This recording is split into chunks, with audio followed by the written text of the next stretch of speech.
থেকে চলে যাই, চলো।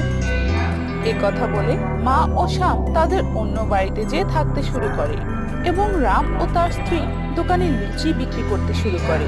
এদিকে তাদের মা শ্যামকে বলে, বাবা, আমি কিছু টাকা জমা করেছিলাম, বাজারে গিয়ে একটি দোকান ভাড়া নিই আর লুচি বানানোর জন্য কিছু জিনিসও নিয়ে আছিস।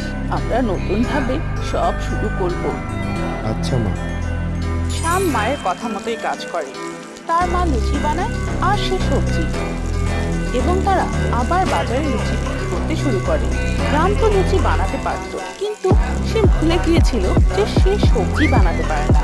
বাজে সবজির সাথে লুচি বিক্রির কারণে তার দোকানের বিক্রি কমতে থাকে। আর এদিকে শ্যাম ও তার মায়ের বানানো লুচি ও সবজি অনেক ভালো বিক্রি হয়। এখন সবাই রামের দোকান থেকে না কিনে শ্যামের দোকান থেকে লুচি